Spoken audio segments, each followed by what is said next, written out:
Do I bring us in just by doing the roll call, or? Yeah, just we're back from break, and read the names of and what time it is. Yeah. Okay. We are back reconvening at 10:30 a.m. on January 21st, 2022. I will now call roll. Megan Johns here. Brenna Lagarde. Here. Corey Stump.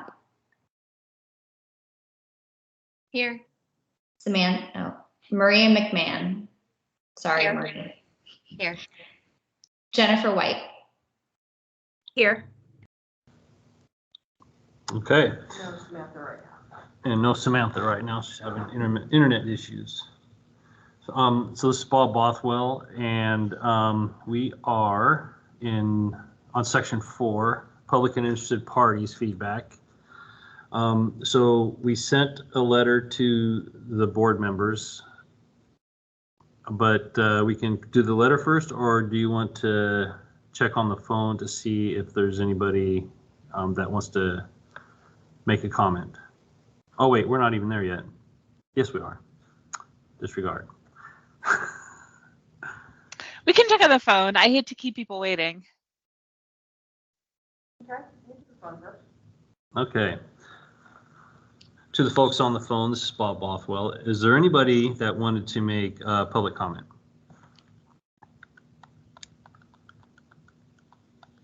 Hi, this is Jenny Fisher. I was hoping to make comments, and I think I can kind of expand on the letter. I'm assuming it was the ORABA letter. Okay, just a minute, okay? Jenny. Megan, you have a script to bring us in, so let's do that first. At this time, the Behavior Analysis Regulatory Board will hear public or interested parties' feedback. Members of the public, please wait until you have been recognized. Once recognized, please state your name and affiliation to the board for the record. Okay, so go ahead and state your name again, please. Sure. This is Jenny Fisher. I am here in the role as a board advisor for the Oregon Association for Behavior Analysis. And also I'm a BCBAD practicing in Central Oregon. I have a company called Cascade Behavioral Intervention. And yeah, should I just go ahead? Yes, go ahead. Okay, perfect. So thanks, members of the board, for your kind of thoughtful discussion. That was really interesting to hear kind of all of your thoughts on some of the issues that have come up. And I wanted to just share some suggestions and requests, and part of that is in the letter that you received, should have received, hopefully, from ORABA. Apologies for the last minute submission. So I first off, I'm glad to see that the board is updating standards of practice or looking at that. I do think that aligning our licensing standards of practice with standards of practice in the field, most notably the BACB, since that's the credential that's required for licensure, is really important. In particular, the ethics code has been updated for 2022, and there are several important things that were added to that code. I think the one thing that was noted was the social media kind of updates, which are, always shifting. Also, there were some important points around cultural responsiveness and culturally responsive care that have been added to supervision and practice standards, as well as there are quite a few other things related to gift giving, and also there are some additions related to consent and assent, which I think, the issue of client assent is really important in terms of respecting client rights and dignity. So I'm glad to see that that's being open for rulemaking, and I think that's an important issue. There's also been an increase in the ethics and supervision CE requirements over the years since licensure started in Oregon, and I think that would be an issue to look at. The current BACB ethics requirement is for 4 units over 2 years, and then supervision is, I believe, 3 units over 2 years.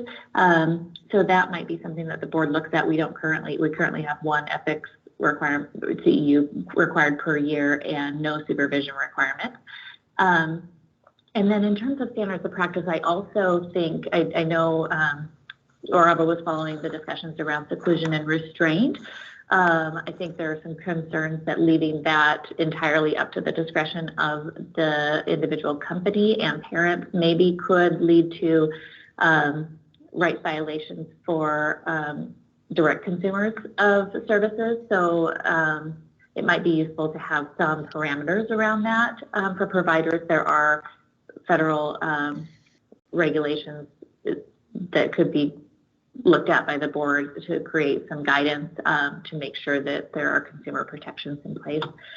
And then there have also been updates over the years to the BACB's supervision standards. And some of that's more administrative that I think would be useful for the BARB to look at, most notably the requirements coordinator. Just as a provider, I can say that tracking our supervision documentation is a lot because we have five different supervisors. And so every time we have a new client, we have to provide them with all our supervisors' documents because they each supervise all of the different RBTs depending on who's matched with which client. So it's a lot to keep track of, and also probably our licensing specialists at the HLO probably may prefer to have 1 supervision document to track rather than potentially 5 or more for each RBAI. So that's one thing to look at, the requirements coordinator being a person who at an organization where there are multiple supervisors is able to track that supervision is provided adequately across supervisors, and they're responsible for that and would sign off on the supervision agreement.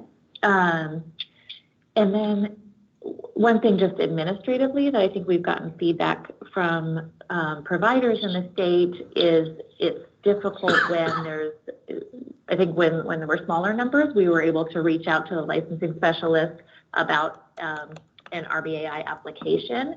The supervisor or employer could inquire, and I think are in a better position perhaps than the RBAI to identify or understand where there might be breakdowns. So if the background check hasn't come through yet, or if this piece of documentation is missing, and also maybe an employer might be more available to make those calls and have those discussions. So I think more recent policy has been that only the RBAI can speak with the licensing specialist. And so we would just ask that the board consider that the supervisor or employer could also handle those more administrative application issues. Since the supervisor is the person who's responsible for that RBAI's ability to practice and whether they're certified or not. Let's see, and then kind of the last couple pieces relate to the request for considering additional credentials for licensure. I'm glad to see that the board is really taking a thoughtful approach with that. I was also involved in the prior discussions with the Rules Advisory Committee around other potential pathways to a license, and there are many different credentials and stakeholders out there, and so this isn't really about this one person. This is about maintaining standards of practice in the field as a whole and making sure there's not a kind of opening of the floodgates to lots of different types of credentials or pathways that maybe are less rigorous. Certainly the BACB, just to kind of follow up on the point about direct supervised experience, there is a requirement for monthly observation at minimum of a trainee working directly with a patient. So that's those type of issues and making sure that there's adequate training and demonstration of competence are really important. And when there's credentialing,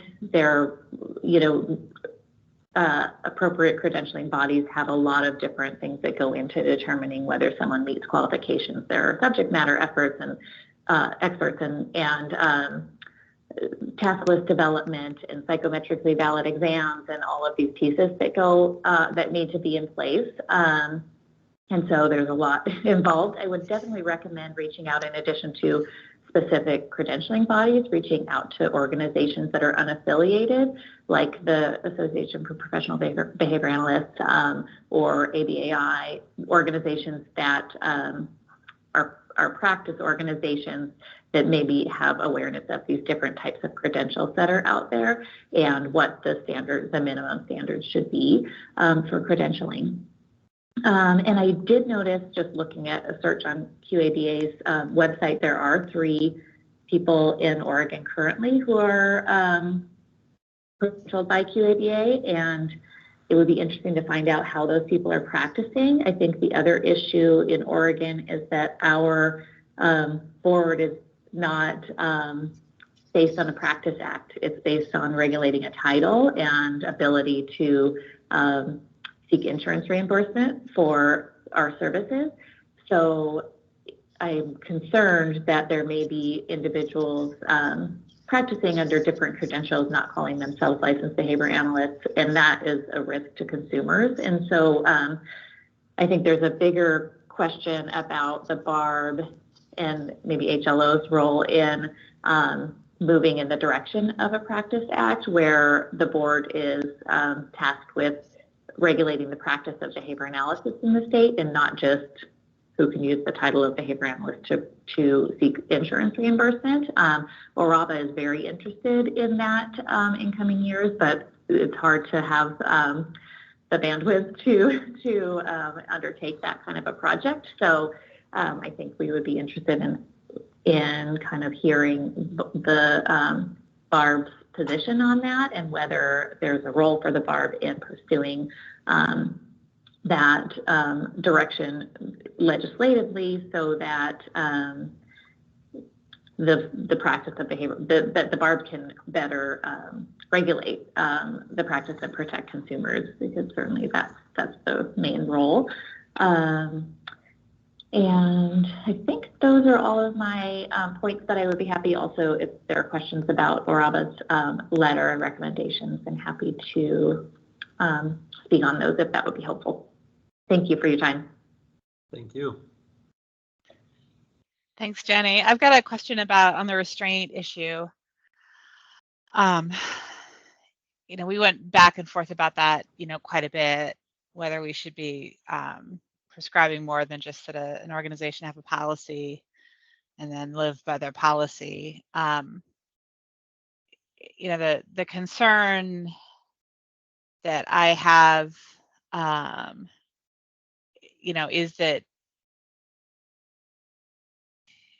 it kind of goes back to my adolescent concern, right? And it was illustrated by the recent experience I alluded to, talking to the family, having the transport issue. Like, one of the transport problems was the kid would likely need restraint to be transported safely, and transport organizations were aware of recent legislation in Oregon prohibiting restraint, or delineating where restraint is allowed and not allowed, and they just didn't want the hassle of trying to deal with the administrative burden of living within that rule. So I guess, first of all, Oregon has now legislated that issue. So I wonder what we have to add beyond what's already in the law that was passed this last session. And then the other thing is, I don't want to make it harder to treat aggressive adolescents, which again is a population that I just don't feel like we're reaching. So I wonder if you have any thoughts about, what is the role of rulemaking that would make, clients safer? Because I certainly am very sensitive to the problems that are caused by restraint. But again, I don't, even by kind of vague threat, want to make it harder to deal with these underserved and really challenging populations. Yeah, that's such an important question. And just to kind of touch on the legislation that was passed, and ORABA worked and met with Senator Gelser to have licensed behavior analysts removed from that legislation, so it actually doesn't apply to behavior analysts. But those discussions were sort of couched on the idea that we need to do something to make sure this issue is addressed in our field, because I think the concern is that sometimes physical prompting or physical guidance turns into a restraint when it's not needed. And the key, I think, for providers, and I think my concern personally with having it left up to individual providers is perhaps they don't have the understanding of the potential, like what should be an adequate policy on seclusion and restraint. And really the key is that the risk to the consumer from the restraint, there are definite risks, trauma, injury, death, there are lots of risks to a restraint, needs to be less than the risk of the situation, whether it's aggression or self-injury, needs to be greater than the risk of restraint. And there are many cases where restraint is used and where that's not the case. I think that's where you end up with these complaints where someone's rights were violated, and if there's not a clear expectation that that's the risk kind of benefit analysis that is conducted anytime that there's a restraint used, and also that staff are trained in that. There are lots of different crisis intervention training programs out there, and many of them behavior analytically based, that perhaps providers should be required to train their staff using one of those types of protocols, so that there aren't situations where restraints are used and the risk of the restraint is greater than the risk of harm if it weren't used. And that's really what most of the federal laws are based on. And there are also some guidelines around when restraint needs to be removed, or what type of supervision or plans need to be in place. If it's used a certain number of times, there should be an evaluation, so that there is that consumer protection. And my concern is if each provider just makes their own policy, their policy could be much less restrictive than that, and lead to violations of consumer rights. The training's an awesome idea. Like that's, if making people be MANT certified, for example, something like that makes a lot of sense. And they go through, the fact that restraint can always be traumatizing, and, you should always have an idea of what your options are. I mean, the things that I've seen, in various contexts that are concerning to me are situations where restraints used, just to enforce a demand in kind of the ordinary course. I make a demand, patient doesn't do it, I then restrain patient, or, enforce physically that, which is completely inappropriate. In other situations where, the kid is dangerous and out of control because the adults in question keep doing the same stupid thing. And so, while the restraint in that particular moment is arguably at least justified, there's no more sort of holistic view of like, why do we keep finding ourselves in this situation? It shouldn't be that we have to restrain the kid every other day. That's a sign that we're not doing what we should be doing. So yeah, just speaking personally, like I'm all for, I really do see it as a significant problem. I just don't want to make it worse. Yeah, absolutely. But I do think we're at a point in our field where we need to take some action on these situations, because when there are situations like you described where there's overuse or inappropriate use of restraint, then it's just harming consumers directly, as well as making kind of giving a reputation that that's what we do when it's not. And so I think it's hopefully a small number of cases that happen, but I do think perhaps by not giving some guidelines for those policies, it maybe implies that it's up to the provider and the parent, and so where are the child's rights and protections in that equation? And certainly we don't want it to impede access to care for situations that have severe and extreme risk of injury. So hopefully that clarifies that question. Yeah. Do you have a sense for where Senator Gelser's at with, what she has in mind for, regulating ABA on that basis? Yeah, I'm not sure. I don't think there have been any. One at a Oh, time, go ahead. please. Wait till you're recognized. Go ahead, please continue. Sorry, Can I be recognized? Jenny, go ahead. Sorry, I don't know if that question was for me, Brenna. Maybe you were asking someone else. Sorry about that. I was unclear. Jenny, do you have a sense of where Senator Gelser's at?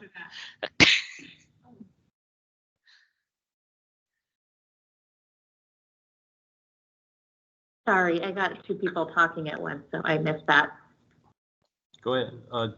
The question was, you were speaking about the senator and where she was at.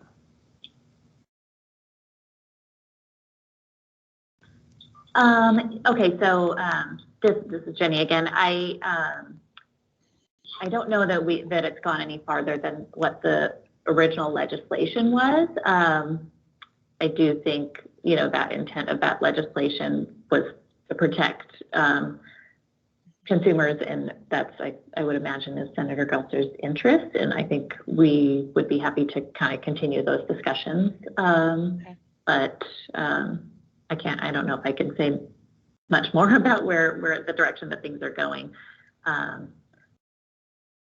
Okay. So but I'd be interested. I think that there would be an interest in seeing, or maybe the BARB might reach out and see if there's an interest in seeing more firm action on this, or more clear action to address the issue. Okay. Thank you. Any other questions? Okay, thank you very much for your comment. There's a second person on the phone. Did you have comment? This is Dawn Bailey. I'm also on the. Dawn? Hi. I only have like 1 minute because I have another meeting now. So I'll just let Jenny's comment stand, unfortunately, because I got to run. Okay. I was just going to second and add to, but yeah. Thank you, though. Okay, very good. Thank you. Sorry we didn't have enough time. Is there anybody else on the phone? Hello, this is Lisa Flaherty. I'm on the phone, but I do not have any comments. Morning, Lisa. Thank you. Lisa, while I have you on here, did you send April Fleming an email? I did. Thank you. Thank you very much. Megan?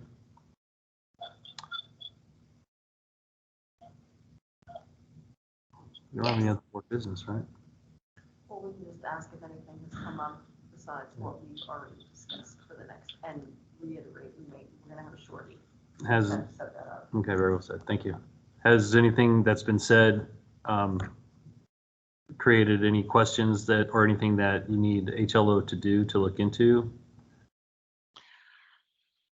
So this is Brenna. So a lot of the stuff is stuff we've covered in other contexts, but for the Araba's input about supervision and application processing, is that something that HLO needs us to weigh in on, or are those like suggestions you can mull over by yourselves? So thank you. Yeah, so we just received it ourselves yesterday, I believe it was, and we've read it, haven't had a whole lot of time to digest it. I can say that a lot of what HLO's policies are based on law, statutes, and the rules. So there might not be a whole lot of wiggle room with it, but we will get this over to our AG to mull over and help us work through this and give us some advice on it, which obviously we would share with the board at a later date. I don't know what her schedule is, so I don't know if it would come to you in July. We would hope so. And while I speak of July, that could be end up being a long meeting because we will have cases, unless the board thinks it would be beneficial to try to get them Yes, to they- them in between They agreed times. We're gonna do Yeah. a shorty, and maybe we can do cases and the administrative rulemaking Gotcha. for the code of conduct. Okay. See a lot of heads shaking up and down, and I must have missed that piece of it or don't recall it. Anyway, yeah, so we'll get that over to our AG and we'll get it parsed out and get some advice for you.